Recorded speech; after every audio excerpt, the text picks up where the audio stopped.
ठाकुर जी 1 बरस के है गए। नंद बाबा सवेरे से ही अपने ठाकुर जी की सेवा अर्चना पूजा में लगे हैं। चतुर्भुज नारायण की सेवा करें। सेवा से निवृत्त है करके आज अपने नारायण भगवान से प्रार्थना कर रहे हैं कि हमारे लाला दोनों 1 वर्ष के है गए, ठाकुर जी को नामकरण संस्कार हो और कोई श्रेष्ठ महापुरुष आकर के ठाकुर जी को नामकरण संस्कार करे। नंद बाबा मन में विचार कर रहे हैं कि अब लाला की सुंदर नामकरण संस्कार हो। गर्गाचार्य जी का आगमन हुआ। गर्गाचार्य जी जैसे आए, नंद बाबा गए और चरणन में जाके प्रणाम करी। बोले बाबा बड़ी कृपा, हे आचार्य प्रवर, आप हमारे वृंदावन में पधारे, हमारे ब्रज में पधारे, आप कृपा करके घर पधारो। गर्गाचार्य जी घर आए। तब नंद बाबा ने जिज्ञासा प्रकट करते भाई कही कि आप यदि अनुग्रह करें तो हमारे घर में 2 छोटे छोटे बालक हैं, 1 बरस की उनकी आयु है, वे चली है, आप उनको नामकरण कर दो। गर्गाचार्य जी महाराज बोले देखो, आपके घर के बालकों के बारे में हम जानते हैं, पर हमने सुना कि आपने उनका करवट उत्सव भी मनाया था। नंद बाबा बोले हम, बोले इतने छोटे से भाव के उत्सव भी मनाओगे तो कंस को तो आप खुद ही न्योता दे रहे हो। बालक घर में प्रकट हुआ, थोड़ा उसको गोपनीय रखो। इतने सारे उत्सव मनाने की आवश्यकता नहीं है। कंस को आप एक प्रकार से स्वयं ही चुनौती दे रहे हैं कि भाई देखो ये नंद नंदन हमारे घर में ही शायद बाल कृष्ण प्रभु हैं, हमारे घर में ही शायद परब्रह्म है। वो तो ढूंढ ही रहा है कि उसका शत्रु कहां है, और उसी कारण से राक्षसों का आक्रमण होता है। नंद बाबा बोले आप आज्ञा करो, क्या करें? बोले नामकरण हम करेंगे, पर नामकरण ऐसा हो कि पड़ोसी को भी नहीं पता चलना चाहिए।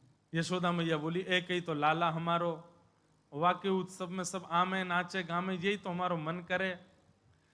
तो गर्गाचार्य जी ने एक युक्ति बताई, और युक्ति बताते हुए बोले मैया एक उपाय है। बोले क्या?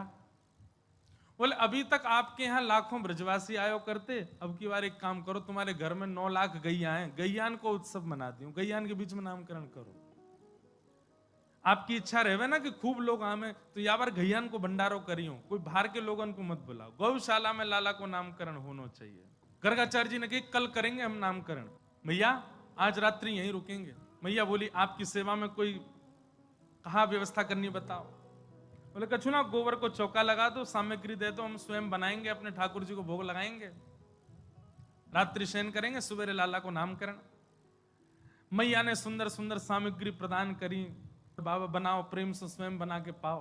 गर्गाचार्य जी ने सुंदर सामग्री सिद्ध करी, और सिद्ध करने के बाद अपने ठाकुर जी को जैसे ही भोग थाली में पधरा करके प्रार्थना करने लगे, त्वदमिम वस्तु गोविंद तुभ्यमेव समर्पयेत्। जैसी पतो चली गर्गाचार्य जी आए, सोई ठाकुर जी भीतर खेलते खेलते रुक गए। बलराम जी से बोले, इशारे में ही, बोलना ना जाने, अभी इशारे में ही बोले, बढ़िया सुगंधी आ रही है, द्वार पे कोई दिव्य महापुरुष आयो, बढ़िया कछु बना रहो है, जा लाला चक्के आ। तो गर्गाचार्य जी महाराज नेत्र बंद करके श्लोक बोल रहे हैं, त्वदीयम वस्तु गोविंद तुभ्यमेव, हे शालिग्राम भगवान प्रसाद पाओ। इतने में ठाकुर जी आए, भीतर से करके आए, और शालिग्राम भगवान के आगे से एक खीर की सामग्री उठाई, प्रेम से पान लगे। गर्गाचार्य जी के जैसे नेत्र खुले, साधना पूरी भई, जय हो मेरे गोपाल जी। और जैसे ही नेत्र खोल के सामने देखी तो महाराज यहाँ तो छोटे से भगत बैठे हैं, और गोदी में लिए खीर पूरी लगा रहे हैं, नाक पे लग रही है, मुंह पे लग रही है, सबरी फैल रही है वस्त्रन पे, और प्रेम से जीव निकार निकार के चाट रहे हैं।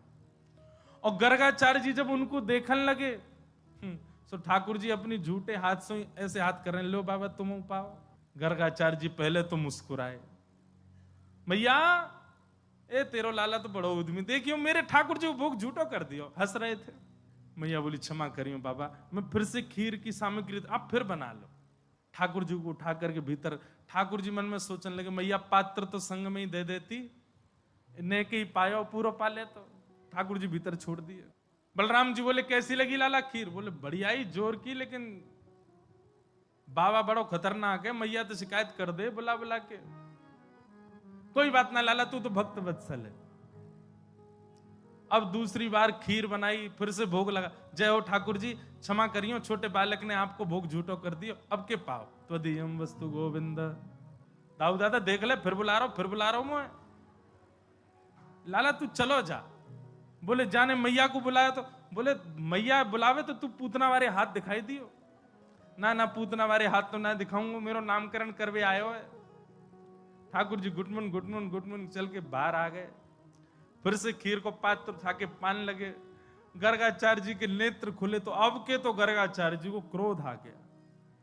अरे यशोदा, पहले ही मना कर दे, अगर तेरे घर में हमारे ठाकुर जी भूखे रहेंगे तो हम कहीं और चले जाएंगे। देख तेरो लाला बार बार झूठो कर जाए।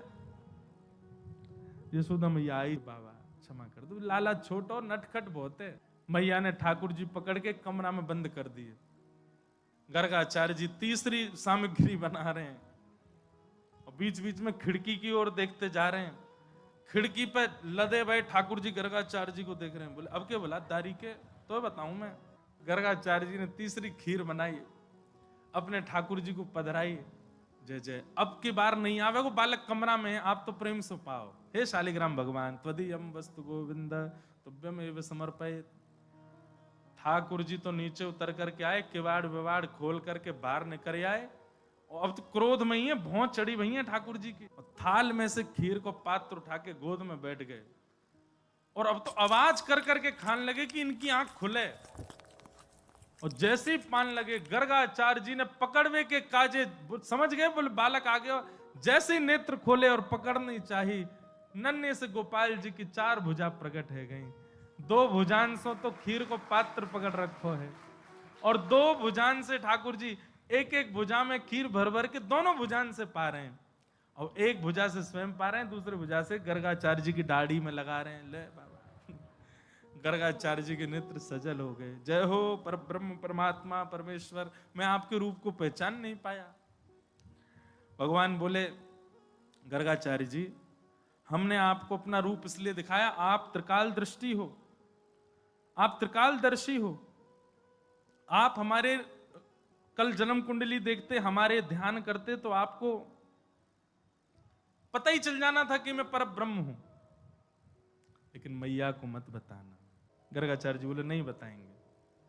और दूसरे दिन श्री नंद भवन में ठाकुर जी के नामकरण की विधा आई, नामकरण का समय आया।